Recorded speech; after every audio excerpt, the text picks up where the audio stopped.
Hello, everyone, and welcome back as we begin Module 5, the SR test creation process. Pardon my title picture. My alma mater, the Coast Guard Academy, bought a ticket to the NCAA tournament this weekend with a thrilling come from behind win. So, a little excited about that.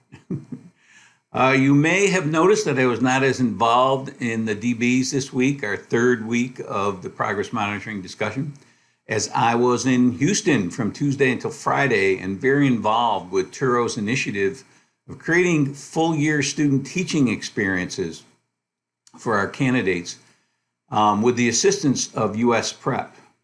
I witnessed it in action at several schools in the Houston area and was very impressed. Both students, mentor teachers, and school principals had nothing but good things to say about it. And many of the student teachers were hired by their placement schools, which I think is a great advantage of working in a school for a year. Okay, a little bit of housekeeping. I want to try to clarify our test creation process, beginning with your 4 learning targets. At the start of the modified discussion, several people created targets that were not aimed at knowledge or reasoning from one of the 3 ed TPAs. I believe everyone is clear on that by now. I hope they are. You should be giving feedback based on our readings, Wiggins, and others. Saris is another one. That will guide your classmates into writing targets that are clear, measurable, specific, and student-friendly. Avoid comments that are only praising. Oh, I love your targets, and then nothing else. It's okay to compliment people, but then go further. Say, I think this verb could be more clear, it could be clearer, it could be more specific, and et cetera, et cetera. Just another reminder that you should be filling out your vocabulary in your own words, VIYOW, your final baseline survey. Progress monitoring is one of the questions on that survey. And remember, you need citations. And begin writing your 3-part analytic summary. So you got 3 anchor activities going on here. If you have been doing them from the beginning, then they're not going to be overwhelming. If you haven't been and you get to the end and your VIYOW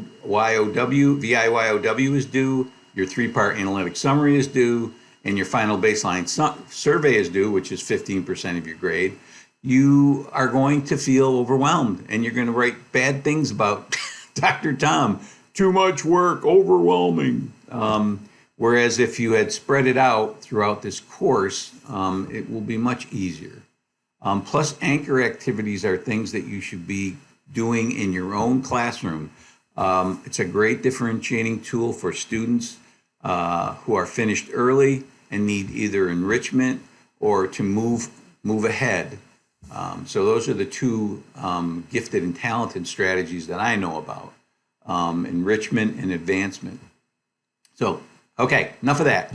Module 3 discussion. I'm excited about what took place in this discussion. My goal was that we would dive deeper into the RTI process after we looked at the data and made recommendations to continue in the current tier, try another intervention, try more intensity, or recommend moving up or down into a different tier. I pointed many students toward using the dual discrepancy model, which is very quantitative, easy to explain to parents. Here's the benchmark. This is how far they're below it. Here's their rate of improvement. You can see they're not going to catch up.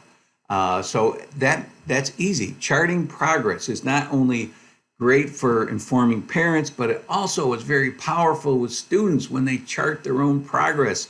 And I'll never forget when I was in high school using the SRA learning kits. I don't know if they still use those, but as you finished them and self-corrected, you colored in, here I finished, I think the purple was the top. So you knew where you were going and you filled it in, and it was exciting to do that. I can't believe I still remember that, which is how powerful monitoring your own progress is.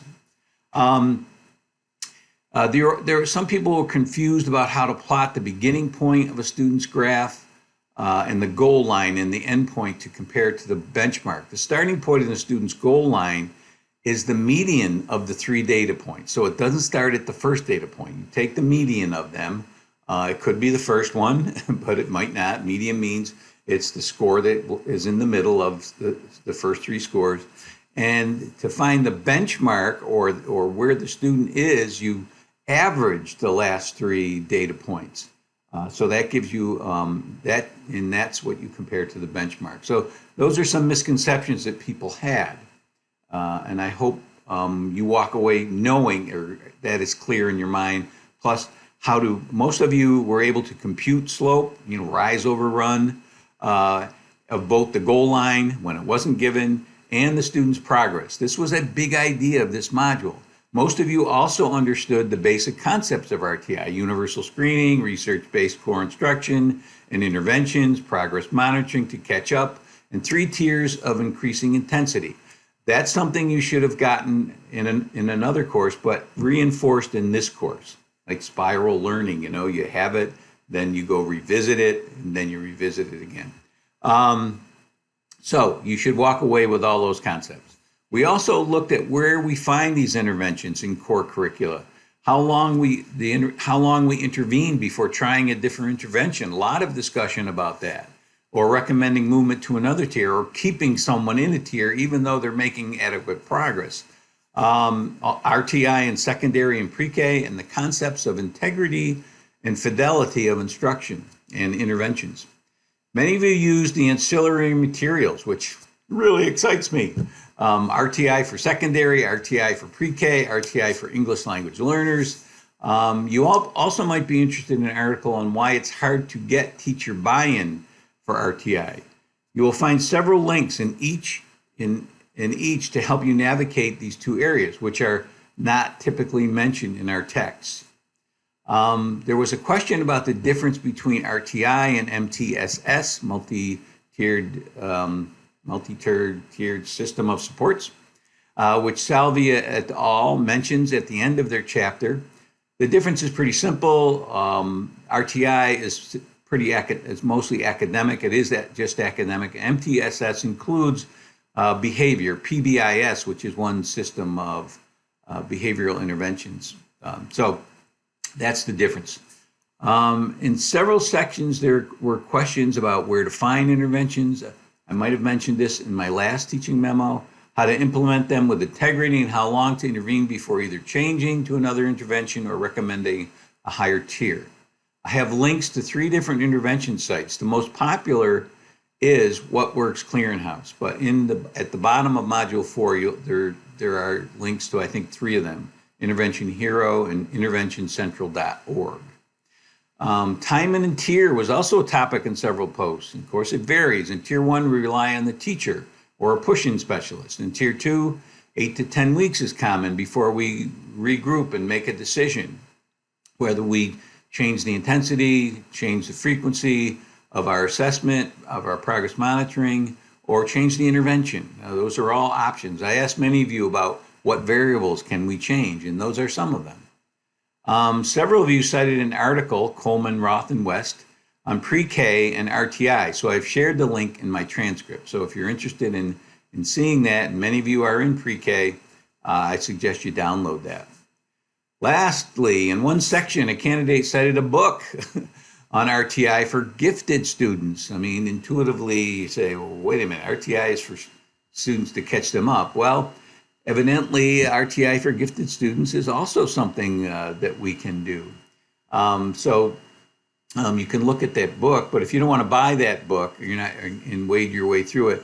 I've shared an interview with Dr. Mary Ruth Coleman in my transcript, in which you might be interested, because as you know, all of our children are gifted. Our own children, I mean. One of you mentioned feedback and cited the Module 4 article by Wiggins. Yay, because that's what we're giving each other, feedback. I'm expecting to see more of Wiggins and Saras as we give more and more feedback to each other in the coming modules to improve our targets and to improve our selective response tests. So this is all part of the process of assessment for learning, where you have exemplars, you You make a first draft, you get feedback, you do another draft, you get more feedback until your final product should be a pretty good example of A plus work. So we'll see, but you have to take advantage of all that. If you don't go post your select and response tests or your targets till well into the module, then you are not going to get good feedback because most of us have moved on. So please keep that in mind. All you last-minute weekend warriors, when you're thinking of posting your learning targets on Sunday of the last week of your feedback is going to be a lot less than if you post it earlier. So keep that in mind. Creating learning targets, Module 4. Before you create your assessments and learning activities is a big idea. Creating your targets before you do all that is a big idea of backward design and this course. Several of you are confused about creating a test as if you were teaching a section of one of the TPAs. That's what we're doing. We're creating a test as if we were teaching a part of the TPA. You can't teach all of it. I mean, that's a course we have at Turo College, and it lasts longer than a couple of modules. So you're going to pick a section, either instruction, assessment, or planning, or professional, your professional activities that you have to do. So you're going to create because your test is not valid if you try to give a test, say, on all the instruction rubrics. Well, there's 5 of them, and you have 20 questions. If your whole test were on those 5 rubrics, then I'd say, okay, that would be 4 questions per rubric. But you can't. We're only doing a small sample. This is a small activity to give you an idea of how to align questions with your learning targets and how to use your results to inform that instruction. That's our goal. I implore you to watch my learning target video, as I am giving the same feedback to many of you, and which I already explained in my video. Use the verbs I provided to create your targets. Remember, understand, become familiar with, and similar verbs are not specific or measurable.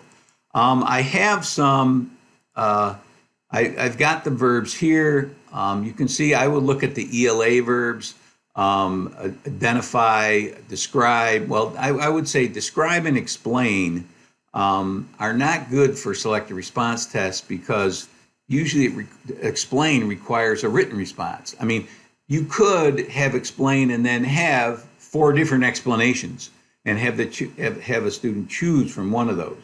That's the only way I could see that a selective response test could be aligned with an explain or describe learning target. Okay. I reminder to create your test questions. Wait to create your test questions until I've given you feedback on your targets and your blueprint. Blueprint is so important because I can see what you're planning to do with your questions. And say for definitions, matching is a great match for that. But true false is not a great match for your reasoning question. So I can give you feedback on that. If you just have learning targets, I don't know how you're planning to assess those. So that's why the blueprint is so important. And don't panic. You're going to get feedback. You can repost your learning targets and get more feedback.